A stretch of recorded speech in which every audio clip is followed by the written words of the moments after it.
Before a convicted felon is executed by lethal injection or in the electric chair, it is usually customary for the criminal to have one last opportunity to address the public with their final last words. Sometimes inmates take this opportunity to make peace with their actions, while others say a chilling statement that is aimed to shock or upset people. There have been a ton of chilling last words from inmates right before they take their last breaths. So you know what, let's take a look at this. This is the top 10 scary last words from prison inmates. Starting things off, number 10, we have Robert Elton Harris. He said, "You can be a king or a street sweeper, but everyone dances with the Grim Reaper." He was arrested on July 5th in 1978 when him and his brother hijacked a car with two teenage boys in it. They ordered them to drive to a remote location where their brothers brutally murdered them, and then they used the vehicle as a getaway car when they robbed a San Diego bank. Robert Harris was arrested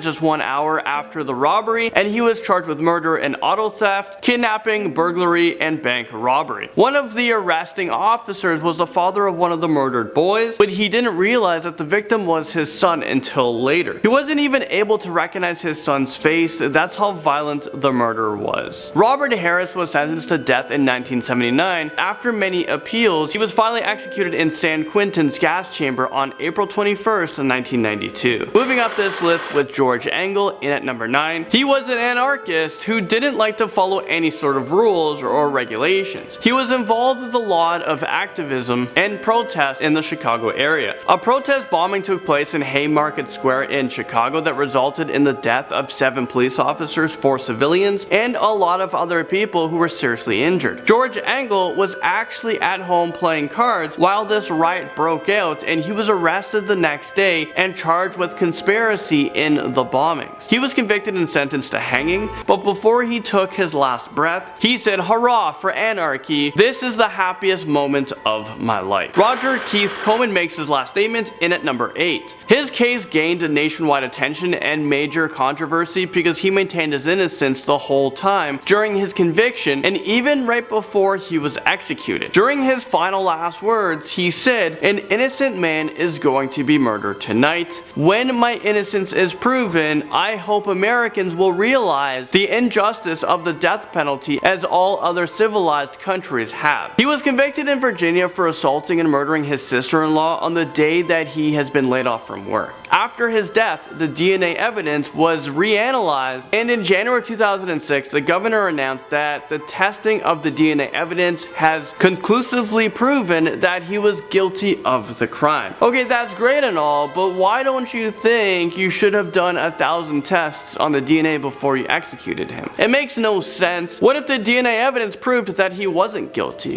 What would the press conference look like then? Oops, we made a massive mistake and killed an innocent man. My bad. And now at number 7, we have Timothy McVeigh. He infamously said, "I am the master of my fate. I am the captain of my soul." If you guys remember, he was the one behind the Oklahoma City bombing, which killed 168 people and injured over 680 others. This bombing is actually the deadliest act of domestic terrorism in the United States. His execution date was set for June 11, 2001, and he made a request to have it publicly televised, but this motion was denied. He invited a composer to perform classical music on the night of his execution, and he requested to have a Catholic chaplain. He also requested 2 pints of mint chocolate chip ice cream as his last meal. He was executed by lethal injection, and his wait to be executed was way shorter than most inmates waiting on death row. He only spent about 4 years on death row, while most inmates spend an average of 15 years. The infamous Jeffrey Dahmer is next up at number 6. He was sentenced to 15 consecutive life terms for murdering 17 men and boys in the Milwaukee area, and this is between 1978 and 1991. He was also heavily into necrophilia, and he kept his victims' body parts in the freezer so that he can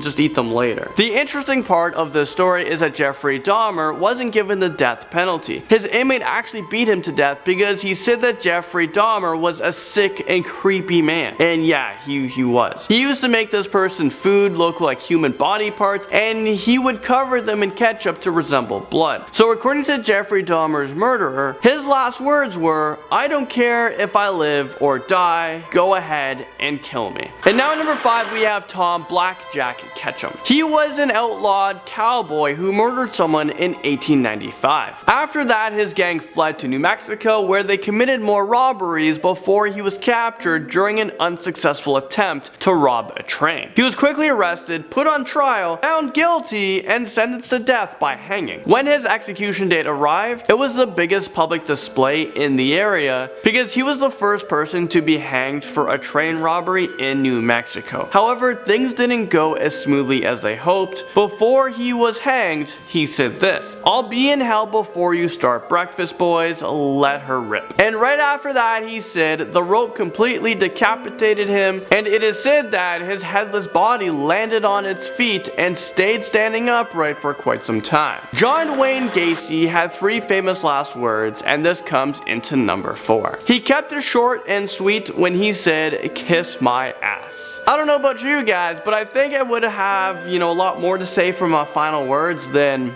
"kiss my ass." But then again, he was a textbook serial killer who didn't really have any emotions. He was known as the Killer Clown because he used to dress up as Pogo the Clown and perform at many charitable events and birthday parties. He took the lives of at least 33 young boys in Illinois, and he would bury their bodies underneath his home. So when he was convicted of sexual assault in 1968, the police were able to find all of the dead bodies that he tried to cover up. Despite a bunch of corpses being found underneath his own home, he maintained his innocence. But he was found guilty in 1980 because there was just so much compelling evidence against him. He was given multiple death penalties and life sentences, and finally, after being on death row for 14 years, he was executed by lethal injection. Aileen Wuornos is up next at number 3. Aileen had a terrible childhood that was full of abuse and abandonment, so it's almost no surprise that she went on a killing rampage that would define her as America's most infamous female serial killer. She worked as a prostitute, and she killed 7 men that picked her up along the highway. Aileen said that all of her murderers were out of self-defense, but she was also convicted and sentenced to death for 6 of the murders. She was executed by lethal injection on October 9, 2002, but before she died, she said this, "I just like to say, I'm sailing with the Rock, and I'll be back like Independence Day with Jesus, June the 6th. Like the movie, a big mothership of all, I'll be back." I don't even know what this even means, but I am pretty scared. And June 6th, what happens on June 6th? Carl Panzram's last words makes it onto this list at number 2. You probably don't recognize his name, but he is actually known as one of the most sadistic American serial killers of all time. He had more than a dozen aliases, and no one knew anything about what he has done for years until he was captured in November 1928. Before his death, he confessed to killing 21 people and sexually harming 1,000 males. Is this real life right now? And right before he was hanged, he said, "In my lifetime, I have murdered 21 human beings. I have committed thousands of burglaries, robberies, larcenies, arsons, and last but not least, I have committed sodomy on more than 1,000 male human beings." That is just sickening, and for all those reasons, I'm not the least bit sorry for this guy. The Vampire of Dusseldorf falls onto our list at number 1. He is known as a vampire because he would occasionally attempt to drink the blood from his victims' wounds while they were still alive. But eventually he was arrested and sentenced to death by beheading because he committed a series of murders and sexual assaults. He even admitted to killing a 9-year-old girl. It is confirmed that he murdered at least 9 people, but the police suspected that he brutally murdered a lot more people. So one evening before his death, he ordered a Wiener Schnitzel, a bottle of white wine, and fried potatoes, and the next morning he was taken to the guillotine to have his head chopped off. But before he left this world, he made one last scary statement that probably haunted the people that were at his execution. He said, "Tell me, after my head has been chopped off, will I still be able to hear, at least for a moment, the sound of my own blood gushing from the stump of my head? That would be a pleasure to end all pleasures." I mean, yeah, after hearing that, I'm definitely gonna have nightmares, and if that wasn't enough, his mummified head is on display right now in a Kenosha, Wisconsin museum after doctors tried to cut it open to find reasons behind his evil. I mean, you can't make this stuff up.